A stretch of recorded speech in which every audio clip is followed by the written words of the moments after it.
예.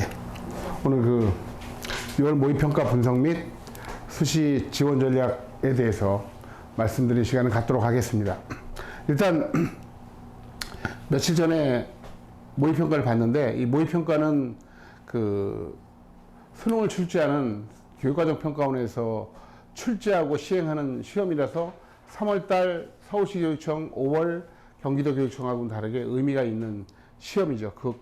그래서 모의평가에 대한 분석을 하고 그것을 바탕으로 해서 요 모의평가 자체가 수시 지원의 기본 가이드라인이 되기 때문에 그걸 바탕으로 해서 이제 수시를 어떻게 준비하고 그리고 지원할 것인가 말씀을 드리는데, 가장 먼저 오늘 순서는 일단 전년도 25학년도 수능 결과에 대해서 분석을 해드리고 그 다음에 6월 모의평가로 이어지도록 하겠습니다. 자, 그러면 현재 대학 입시는 수시와 정시의 구조인데, 정시 수능 전형, 수능 위주겠죠. 근데 서울대, 연대, 고대는 정시에서도 학생부를 반영합니다. 예. 그리고 수시는 학생부 전형과 논술 전형, 그리고 학생부 전형은 교과 전형과 종합 전형으로 구분이 되는데, 교과 전형은 교과 성적 위주로 평가해서 선발하는 전형이라고 한다면, 종합 전형은 교과 성적과 함께 비교과 활동, 그리고 거기에 이제 면접까지 포함해서 선발하는 전형이고요. 그리고 이제 논술 전형은 제가 개과천선 전형이고, 집 나간 탕아들을 위한 전형이라고, 1, 2학년 때 내신이 안 돼 있는 친구들을 위한 인생 역전의 전형이라고 볼 수 있겠습니다. 일단 그러면 지금 우리 고3들은 이러한 고민들이 있겠죠. 첫 번째가 수시와 정시 나의 길은, 수시가 지금 58%입니다. 그리고 정시가 42%. 근데 요거는 전체가 아니라 서울에 있는 상위권 대학들 기준으로 봤을 때 6대 4의 구조로 수시와 정시가 구성이 되어 있기 때문에, 일단 우리 고3들은 자기 상황에 따라서 자신의 길이 만들어지겠죠. 근데 일단 수시를 포기하고 갈 수는 없다. 최소한 아무리 학생부가 좋지 않더라도 논술 전형이 상위권 대학이 약 9%를 선발하기 때문에 수시와 정시가 다 나의 길이다 라고 볼 수 있겠고요. 두 번째는 논술 준비해야 하나. 내신이 1점대다 라고 하면은 논술은 사실 준비할 필요가 없을 거라고 보여지고요. 일단 2등급 때까지도 학생부 전형에 집중하는 게 좋을 텐데, 2등급 때라고 하더라도, 근데 2등급 때라고 하더라도 예를 들어서 고대라든가 서성한을 목표로 한다면은 학생부 전형으로 좀 부족하기 때문에 논술을 준비하는 것도 하나의 어떤 길이라고 볼 수 있겠습니다. 그리고 수능 3과목만 해도 되는데 서울에 있는 대학을 가는 것은 거의 불가능하다. 왜냐하면 서울에 있는 대학들은 대부분 다 국어, 수학, 영어, 탐구를 반영하고 있기 때문에 4과목을 다 하는 것이 바람직하겠습니다. 그리고 탐구로 한 과목만 하면 안 될까? 한 과목만 해도 된다고도 볼 수 있어요.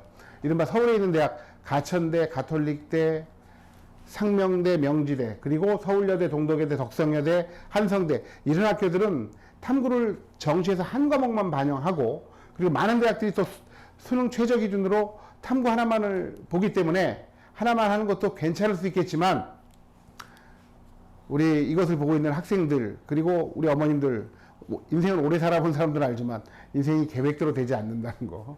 하나만 잘 보면 될 것 같지만 그 하나를 또 망치게 되면 대책이 없다는 점에서 2개를 하는 것이 바람직하겠다라고 말씀드릴 수 있겠고, 과목별 공부 방법과 비중, 요거는 케이스 바이 케이스 개인별로 다 다르기 때문에 일률적으로 말씀드리긴 어려운데, 일단은 제가 드리고 싶은 말씀, 우리 학생들이 절대로 해서는 안 되는 일은 뭐냐, 공부를 하면서 어떤 과목을 이번 모의고사에서 잘못 봤다고 해서 성적이 안 좋다고 해서 급격하게 학습의 비중을 높이는 이러한 것은 잘못된 것이다. 약 10% 내에서 조정하는 게 바람직하다. 실제로 보면은 많은 친구들을 제가 그동안 상담을 하면서, 특히 종합원에서 재수생들 공부 잘하는 친구들도 그래요. 못 보게 되면은 집중적으로 어떤 과목들을 많이 합니다. 그럼 그 다음번에 당연히 오르는데 다른 과목이 떨어져요. 그럼 또다시 비중을 바꾸고 이러면서 계속 풍선 효과로 나다가 결국 나중에 수능에서 바람직한 결과를 얻지 못하는 경우가 있기 때문에 분명히 안 좋은 과목, 영역에 대해서는 학습 비중을 높이는 게 바람직하지만 전체 10% 내에서 그 비중들을 조정해 나가는 게 좋겠다라고 말씀을 드릴 수 있겠고요. 그리고 학종 대비 면접은 언제 어떻게 하나? 대부분의 상위권 대학들은 학종 면접을 수능 끝나고 진행을 합니다. 그러니까 수능 끝나고 준비해도 크게 문제는 없겠다라고 말씀드릴 수 있는데, 다만 서울대, 연대, 고대 같이 재시문 면접을 하는 학교들이 있어요. 문과는 국어와 사회 관련 지문을 바탕으로 해서 조금 어려운 문제가 출제되고, 이과는 수학과학 관련 문제가 출제되는데, 요 면접은 사실 수능 끝나고 바로 이틀 후에 면접이 진행되는 연세대나 연세대 같은 경우에는 시간 자체가 좀 부족할 수 있어서 여름방학 때 관련 기출문제를 좀 풀어보면서 준비를 해두는 것도 좋겠지만, 일단 학생부 점검하는 일반적인 학종 면접은 수능 끝나고 대비해도 충분하겠습니다. 제가 대한민국에서 면접 수업을 가장 많이 한 사람이고, 사실 서울대, 연대, 고대 학종 면접 합격자도 제가 가장 많이 배출했다고 감히 자부할 수 있는데, 면접, 특히 학생부 확인 면접은 수능 끝나고 해도 충분합니다. 그러면 2025학년도 수능 결과를 한번 볼까요?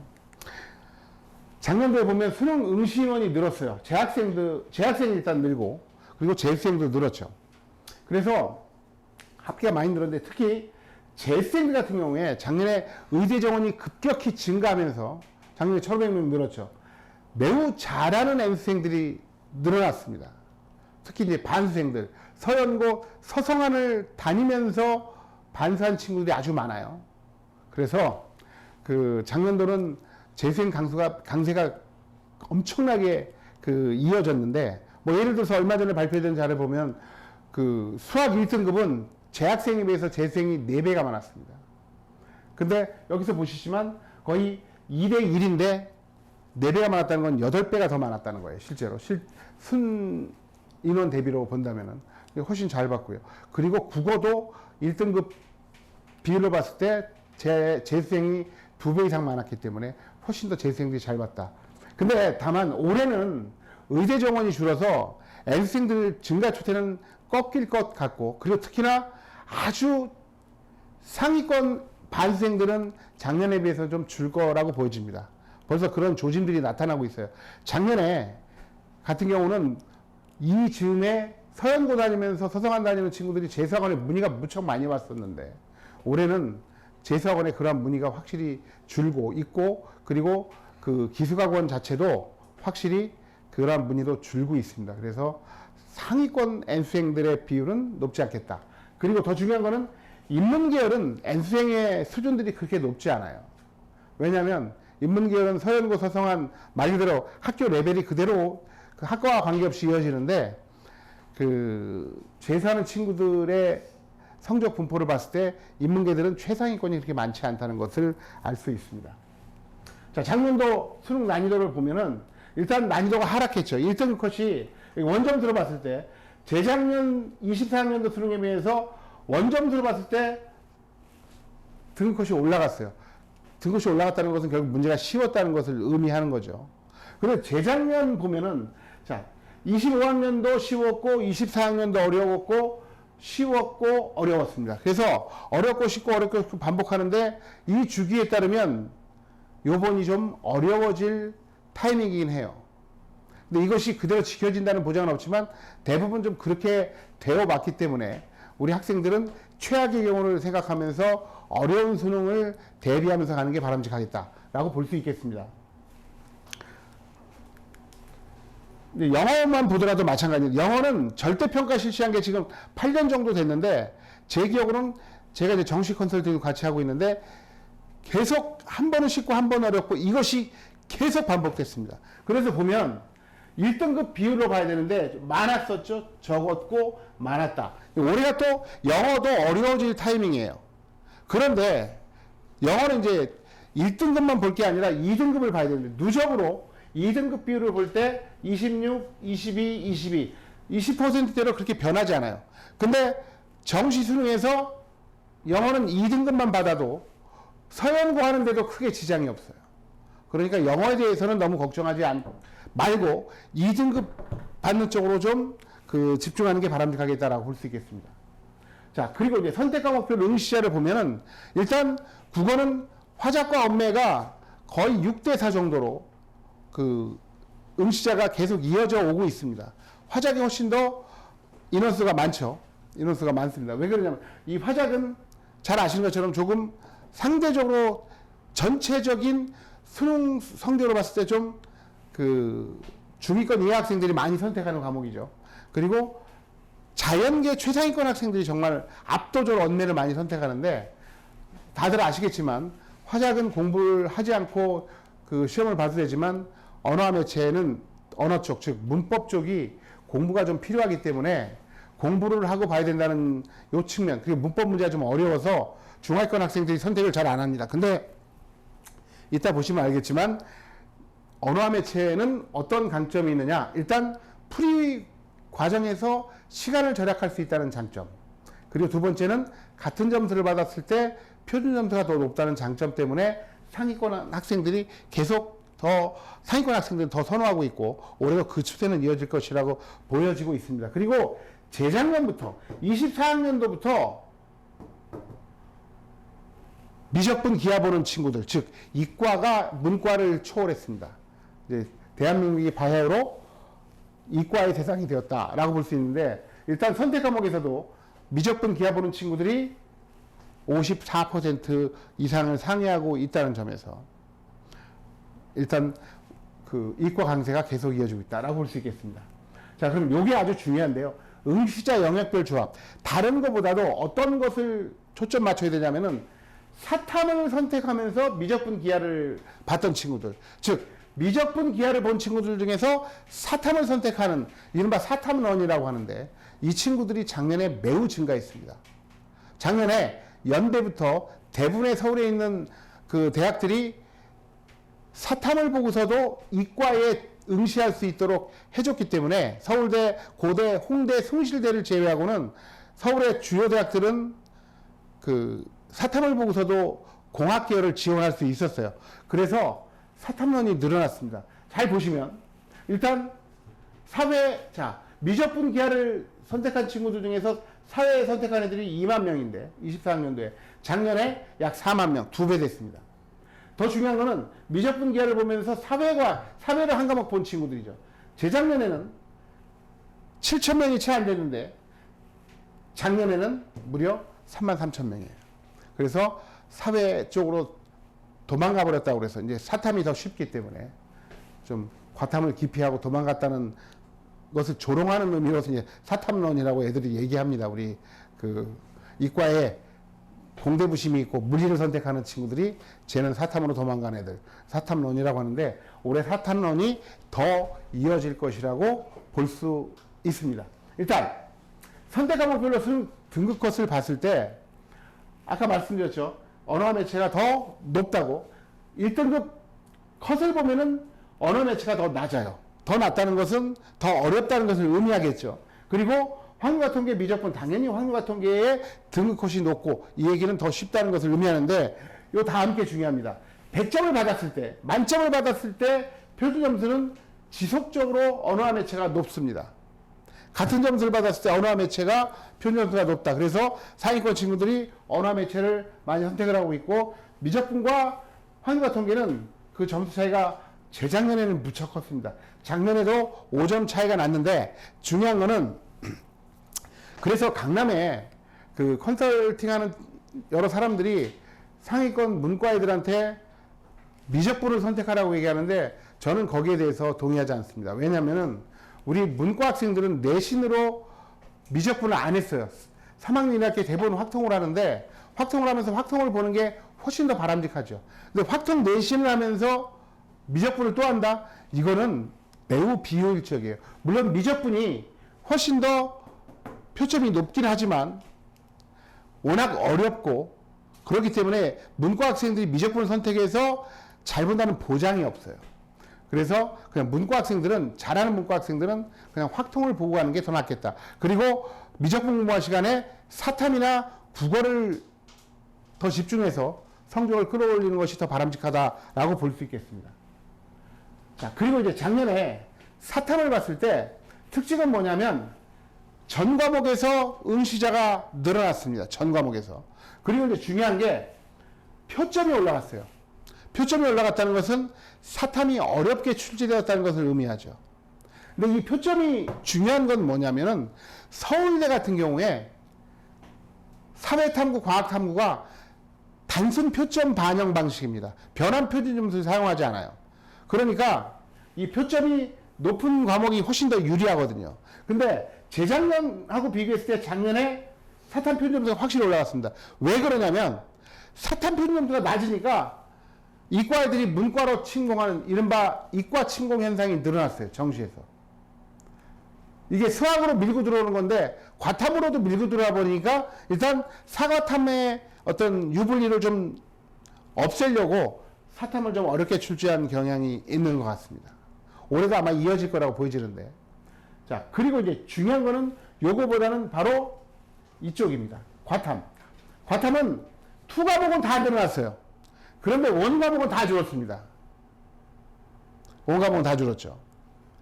뭐 이건 아까 말씀드린 것처럼 사탐런이 발생해서 나타난 결과인데 투 과목은 왜 늘어났느냐? 투 과목은 서울대 카이스트 그리고 많은 의대와 약대에서 투 과목 가산점을 주고 있어요. 그래서 최상위권 학생들이 가산점 받으려고 투 과목을 선택해서 늘어난 결과로 볼 수 있겠고, 근데 중요한 거는 여기서 볼 때 물리와 화학이 많이 줄었죠.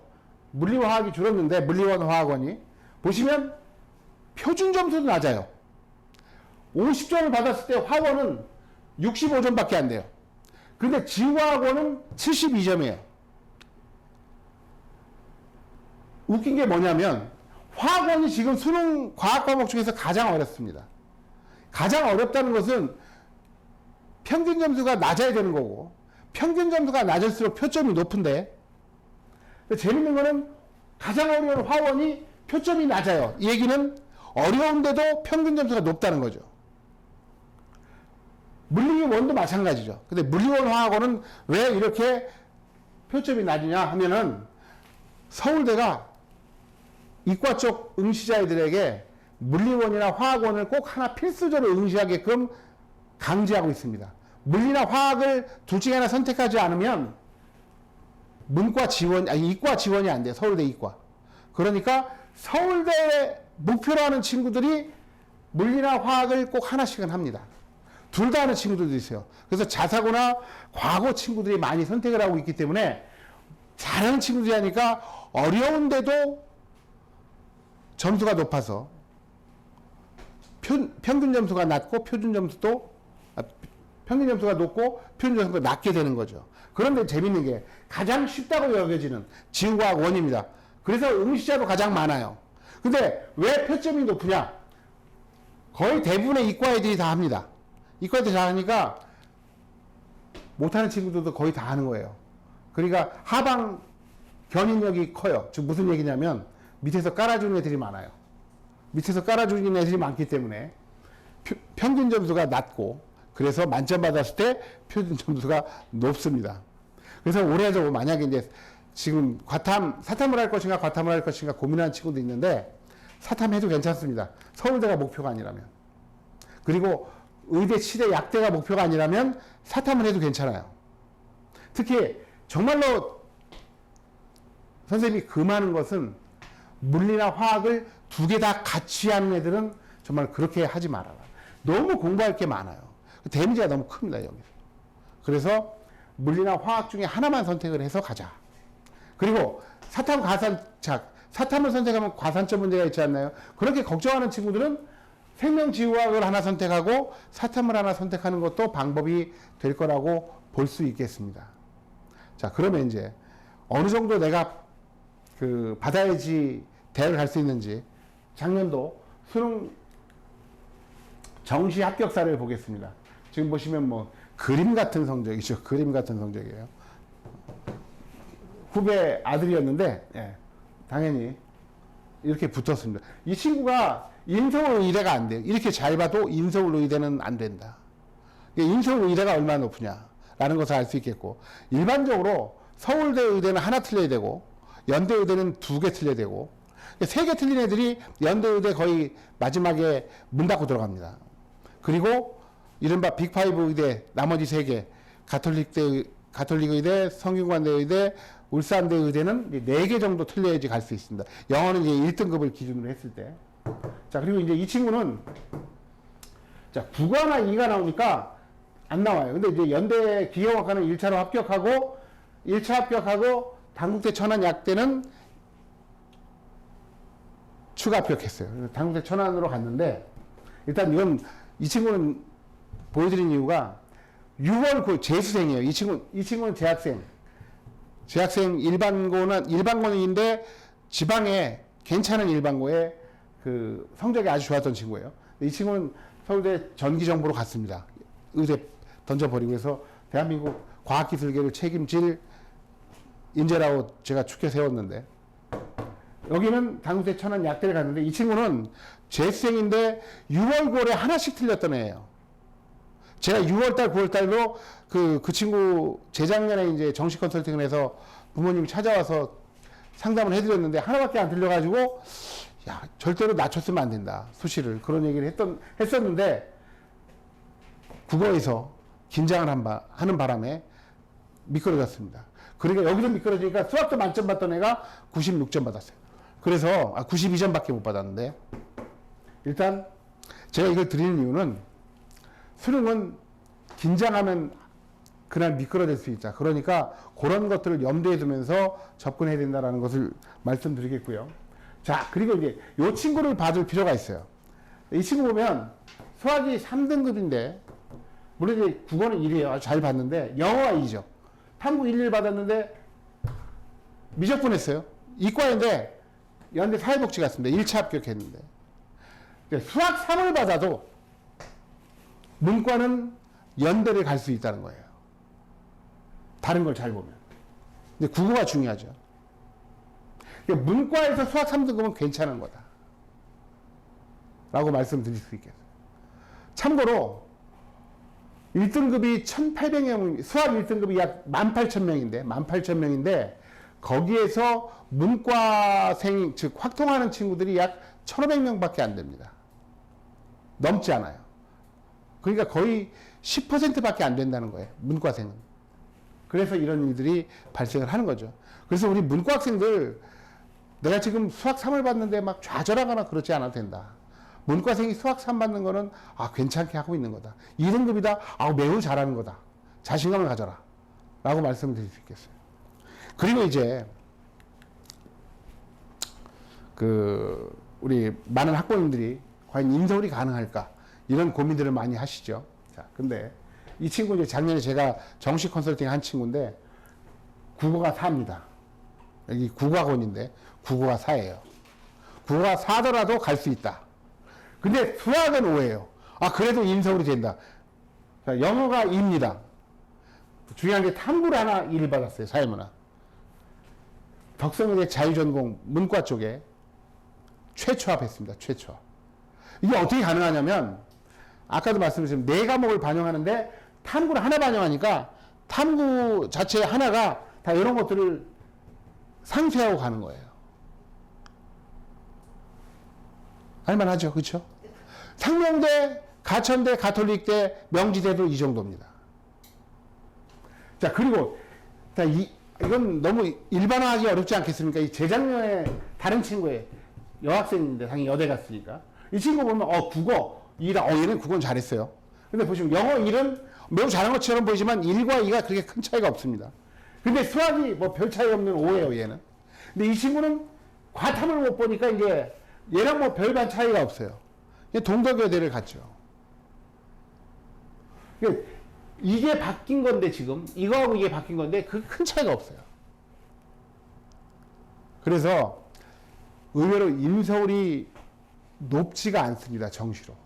근데 이걸 보고서 다 정시를 하면 이제 높아질 수도 있겠지만 그럴 일이 별로 없어요.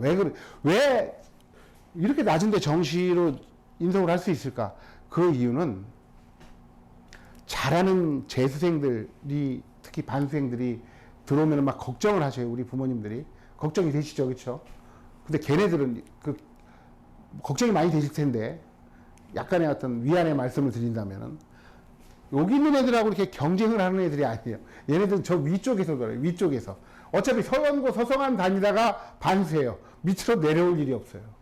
중경외시 다니다가 얘네들 밑으로 안 내려와요. 걔네들은 못 봐도 다 위에 질러놓고 가는 애들. 그 위에서 실제로 위에 그 경쟁률이 매우 높습니다. 위쪽 공기가 매우 혼탁해요. 그래서 여기까지 안 내려와요. 잘. 더 중요한 건 또 재학생들이 이런 얘기들 많이 합니다. 수능 때 보면 등급이 다 내려간다. 왜 그러냐? 실제로 그런 경우 많아요. 근데 그거는 재생 때문에 그렇다. 이거는 약간 반만 맞는 얘기예요. 재생이 들어와서 내려갈 수 있는데 다른 게 뭐가 있냐면은 수능 지원한 애들하고 실제로 응시한 애들은 차이가 많이 나요. 그러니까 수능 안 보는 애들이 많습니다. 돈 한 만 원, 만 몇천 원 내고서 수능을 다 지원을 해요. 그래서 안 봐요. 왜 안 보느냐? 왜 지원하냐? 수험표가 있어야지 혜택을 많이 받아서. 애들 수험표 받으려고 진짜 씁니다. 그리고 왜 안 보느냐, 그러면? 안 보는 게 많은 10만 명 정도 돼요. 왜 안 보느냐, 걔네들은? 걔네들은 6학종을 썼는데 다 최저가 없는 걸 쓴 애들이에요. 이 중에 하나 될 거야. 안 봐요. 근데 걔네들은 못하는 애들이잖아요. 그러니까 10만 명 말하면 모집단에 사라지니까 등급받기가 조금 더 어려워지는 것도 있는. 못하는 애들이 사라져버리니까. 이제 그런 게 또 있어요. 실제로 나중에 보면. 그래서, 자, 수능을 끝까지 포기하지 말자.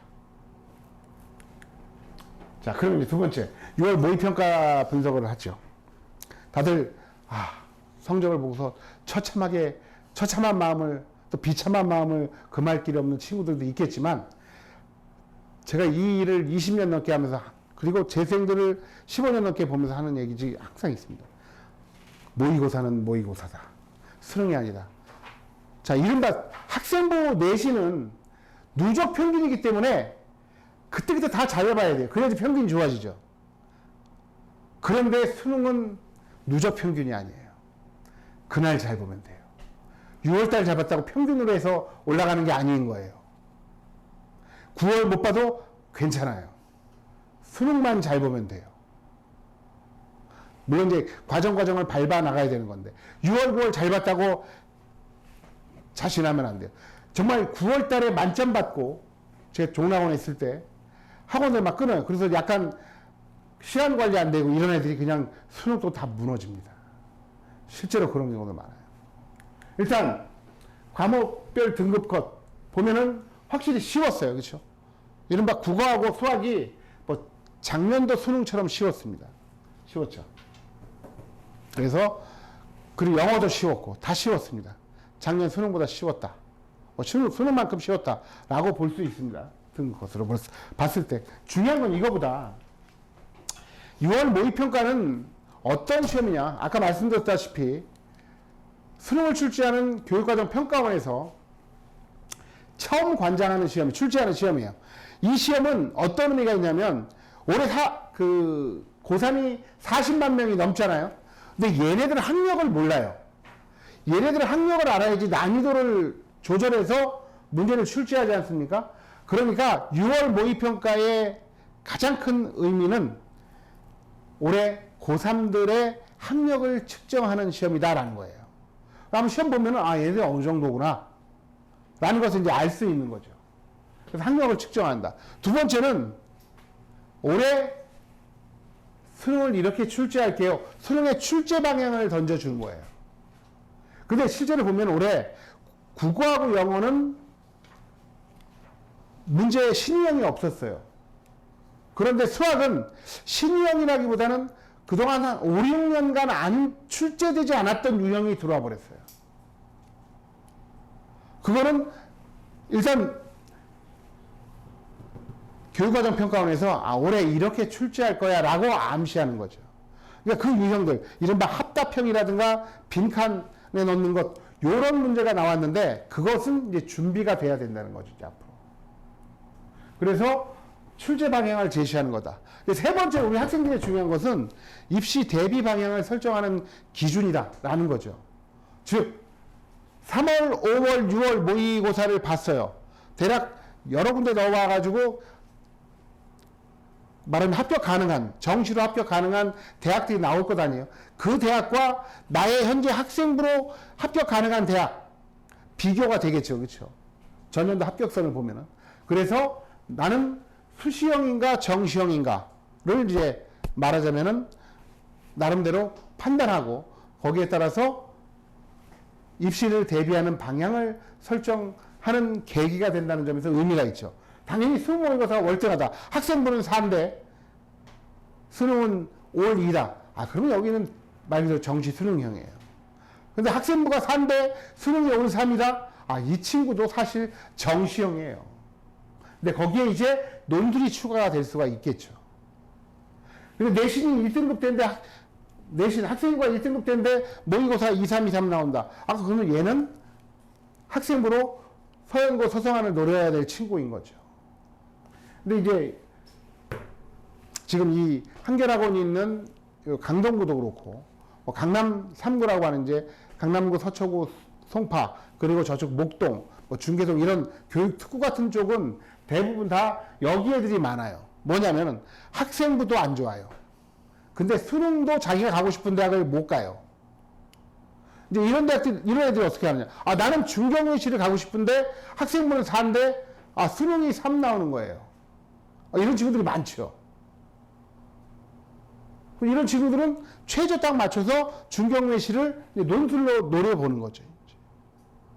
인성으로 할 수 있지만. 그런 의미다라고 보시면 되겠고. 그리고 이제 아까 말씀드린 영역별로 그 학습의 방법이라든가 비중을 점검하는 계기가 된다라고 볼 수 있겠습니다. 그래서 일단 출제 경향을 보면 국어는 지난해 수능하고 비슷합니다. 그리고 전반적으로 어렵지 않고 더 중요한 게 이제 여기서 이런 거는 문제가 아닌데 여기서는 참 작품입니다. 작품. 자, 여기서 대략 50%가 EBS 연계가 이루어지죠. 그래서 꼭 말씀을 드리는 건데 연계 교재에 대한 공부가 꼭 필요하다. 그리고 문법은 따로 공부를 해야 되는데 중요한 게 왜 이 말씀을 드리냐면 우리 고3들은 수능 수강은 국어를 다 풀어요. 근데 지금 이제 시중에 나왔습니다. 수능 완성이. 근데 수능 완성은 또 안 푸는 애들이 많아요. 근데 연계도가 수능 완성과 특강이, 특강 60, 완성이 40 정도인데, 그렇지만 수능 완성도 당연히 국어하고 영어는 연계도가 높아요.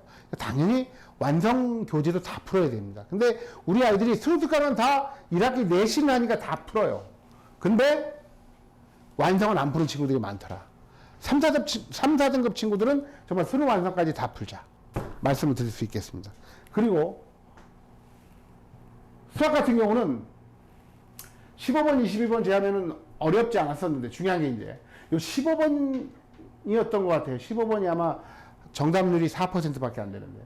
자, 그리고 여기 말씀드렸잖아요. 합답형하고 빈칸 추론 문제가 나와서 이제 요게 그냥 가장 어렵던 게 참 22번입니다. 22번이 그 정답률이 4%였죠.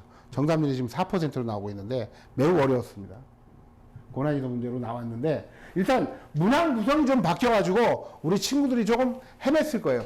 말하자면 이거 내가 충분히 풀만한 번호의 문제인데 풀어야 되는데 들어갔다가 거기서 시간 잡혀가지고 그래서 못 풀고 나와버리고 그리고 나중에 몇 문제 날려버리고 시간이 없어서 그런 친구들이 있었을 거예요. 그래서 가장 중요한 거는 요거라고 봅니다. 요거 뭐냐면은 특히 이제 3, 4등급 이하는 도전 여부를 문제에 딱 들어가서 바로 빨리 판단해야 돼요. 이거 내가 풀 수 있는 건가? 건드려야 되나, 안 건드려야 되나? 들어가서 10분 들어가면 이제 끝나버리는 거죠. 왜냐면은 100번에 30문제를 풀어야 되기 때문에.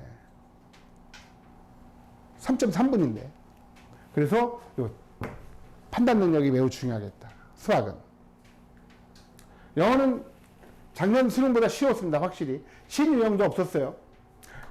근데 이제 영어는 아까 말씀드렸잖아요. 2등급만 받으면 되는데 중요한 게 수시 최저 기준 전략 과목이에요.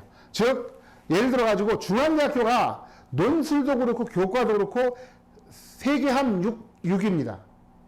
탐구 하나에. 국수 영탐 세계함 6인데 영어 2등급을 1등급으로 간주를 해줘요. 그러니까 2등급 꼭 받아야 되는 거예요. 중앙대 논술이거나 교과를 지원하는 친구들은 영어 2등급을 꼭 받아야지 최저 기준 맞추는데 매우 유리해지니까. 자, 2등급 받기 위해서 2등급은 꼭 받자. 영어는 여기에 대해서 말씀드릴 수 있겠습니다. 자, 그리고 이제 응시 인원을 보면 올해가 확실히 황금 돼지띠 07년생들이라서 인원이 확 늘었죠. 지금 재학생들만 봐도 지금 딱 3만 명이 늘었습니다. 3만 명이. 3만 명이 늘었어요. 재밌는 게, 자, 작년에요. 25학년도 6월 모의 수능이 38만 명인데, 수능 본 애들이 30만 명이죠. 확 줄어요. 근데, 응시하는 애들이 확 줄어요, 이렇게. 애들이 안 봅니다, 나중에. 요건 잘, 아까 말씀드렸다시피, 애들이 수능을 포기해요, 그냥, 포기. 나는 왜 포기하느냐? 봐봤자 의미가 없으니까 포기하는 거죠. 자, 수능에서 수학 공부를 포기하면 안 되는 이유. 뭐, 이과는 국어 공부를 포기하면 또 안 되는 이유이기도 해요. 네 과목을 꼭 해야 되는 이유, 여기 있습니다. 탐구 하나에 네 과목을 다 보는 학교들. 그리고 여기서 수학을 안 보고, 수학을 공부 안 하면서 다른 세 개만 열심히 하면 여기밖에 못 가는 거예요. 일단 수학을 하거나 국어하고 수학은 꼭 해야 되는 거예요, 말하자면. 꼭 해서 5등급까지는 받자. 아까 봤잖아요. 국어사 수학 5인데 인서울 한다. 그래서 포기하면 안 되겠다라는 말씀을 제가 드리겠습니다. 자, 그러면 25학년도 대학 입시 변화 사항에 대해서 말씀드리겠습니다. 일단 올해 대입 일정.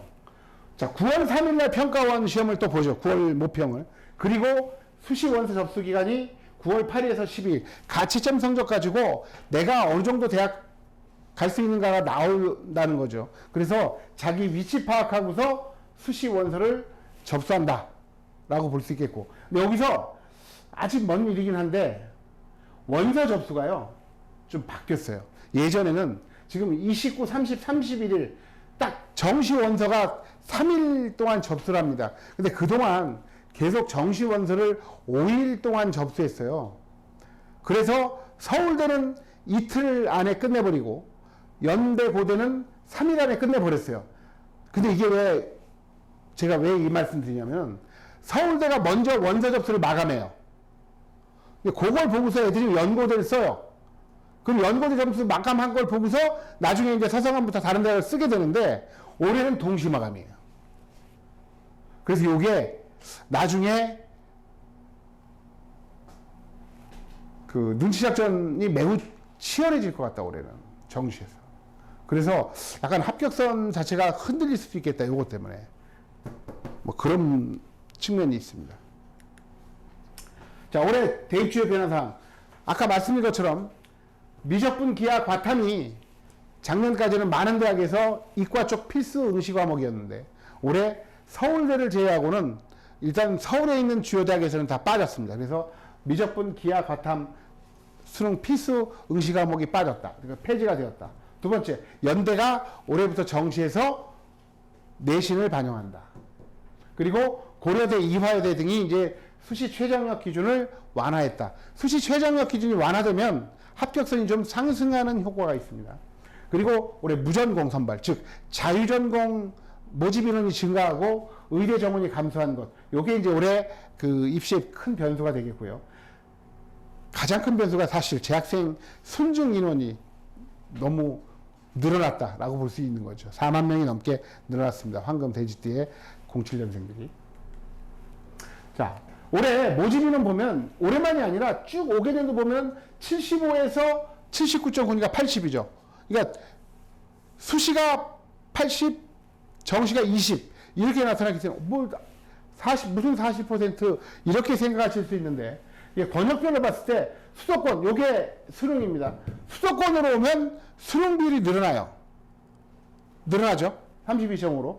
그런데 자, 우리 부모님들 그리고 우리 학생들이 가고 싶은 대학이 여기 있어요. 서연고, 서성한, 중경외시, 이화여대 그리고 건동홍, 숙명여대. 요 상위 15개 대학은 보면은 학생부 그 교과전형 11.3%, 그리고 종합전형 36.7%죠. 수시가 대략 48%입니다.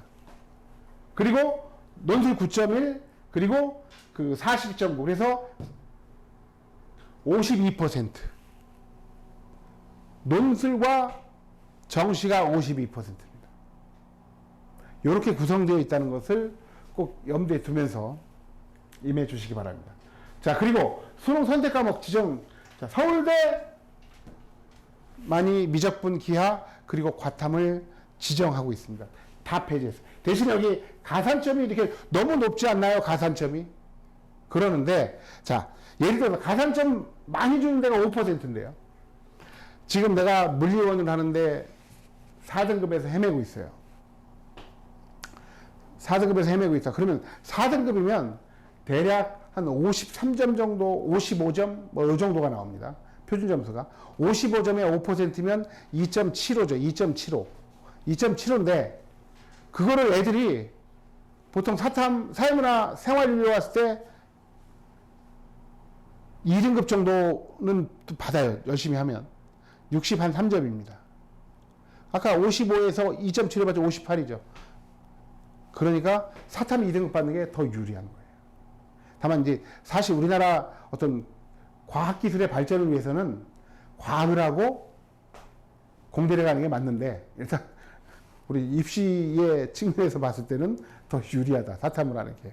라고 볼 수 있겠습니다. 현실적으로 봐서. 자, 그리고 자유전공. 자유전공이 두 가지 유형이 있습니다.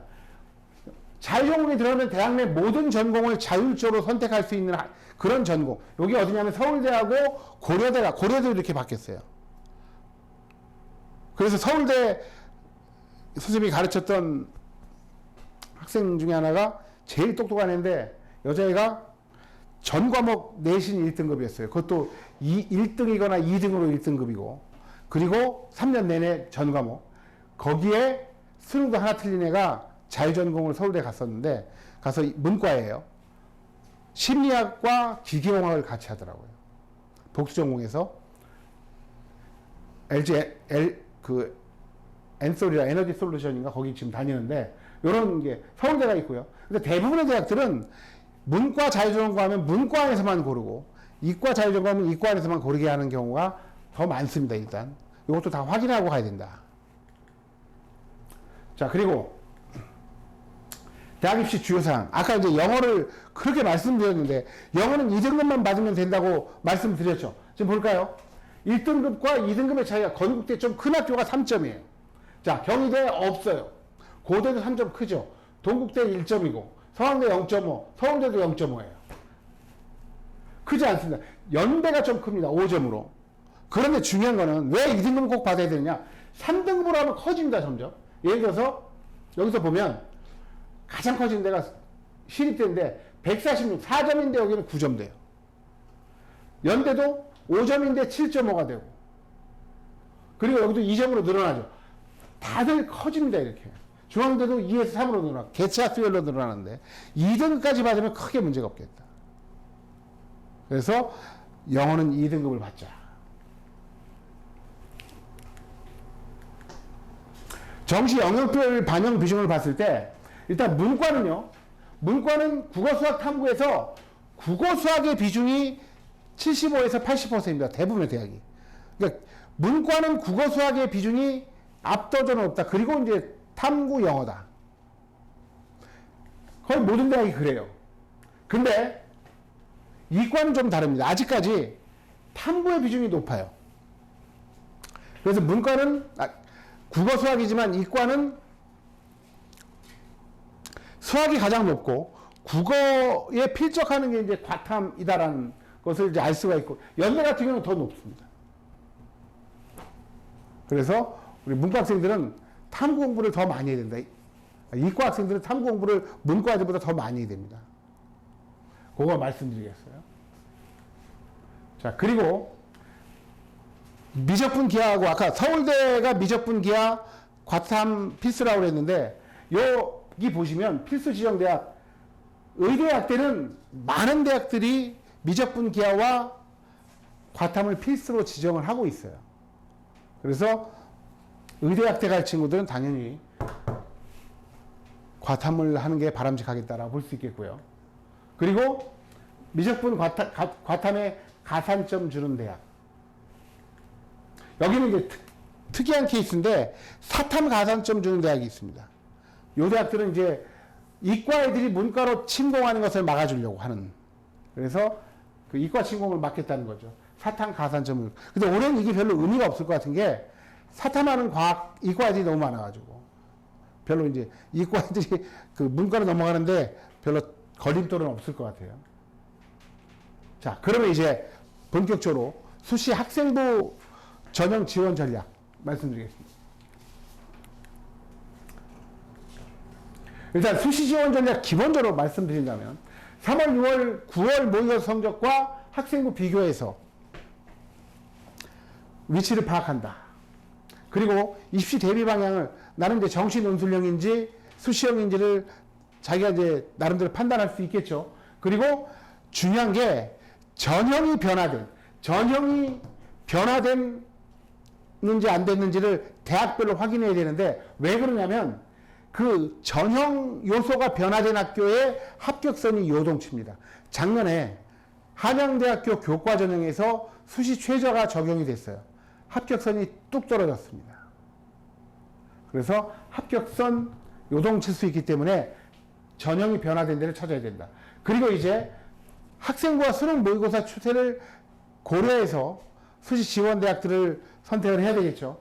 가급적 논술이나 구술, 대학별 고사를 수능 이후에 보는 대학을 선택하는 것이 바람직하겠습니다. 역선택도 가능해요.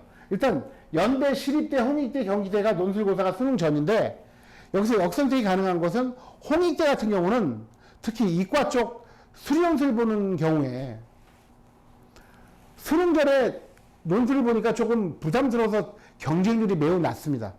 작년 같은 경우에 홍대의 이과 수리논술 경쟁률은 15대 1이었는데 최저가 좀 높아요. 3기합 8.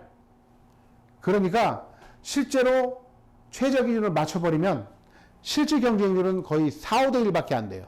그러니까 내가 수학을 좀 잘하는데 다른 게 좀 안 돼가지고 홍대까지 가기 어렵다라고 생각한다면은 홍대 논술고사 지원하는 것도 괜찮겠다. 라고 볼 수 있겠고요. 자, 수시 1차는 하향 안전 지원하지 마라. 수시 1차란 뭐냐? 수능 전에 논술, 구술 보고서 합격자를 판가름하는 서류 100% 수시 1차입니다. 왜 그러면 수시 납치를 당할 수 있기 때문에. 내가 지금 2323이 나온다. 예를 들어서 자, 수능 모의고사가 2323이 나오면은 문과라고 한다면 거의 건동홍입니다. 건동홍. 아, 근데 내가 어떻게 될지 몰라서 교과로 안전빵으로 하나 넣자. 수능실대. 그 수능실대 교과를 안정 지원을 한 거예요. 근데 모의고사가 그 수능이 올 2등급이 나왔어요. 올 2등급 나오면 중경외시를 가요. 붙어서 가려고 그러는데 날아갔어요. 합격했다고. 취소가 안 됩니다. 그러면 정시 지원이 안 돼요. 이제 그런 일이 있기 때문에. 자, 그리고 수능 최저 충족도 있고, 인생은 100%라는 게 없어요. 내가 수시에서 100% 합격한다는 보장이 없으니까 수능 공부를 끝까지 게을리하지 말자. 자, 수시 학생부 전형 지원 가이드라인인데, 대략 요 라인에서 지원하면 될 거라고 보여집니다. 제가 그간 한 20년 정도 수시 컨설팅을 하면서 제가 이제 선정한 건데 대략적인 가이드라인입니다. 다만 일반고 기준이고 수능 최저 기준 충족률이라든가 비교과에 따라 좀 달라질 수 있어요. 그리고 고교 수준에 따라서 다르게 나타날 수 있습니다. 무슨 얘기냐면 강동 지역을 봤을 때 한영고등학교 1.8등급하고 선사고등학교의 1.5등급이 학종에서 거의 비슷하게 평가될 거라고 봅니다. 그러니까 이율조로 적용될 건 아니에요.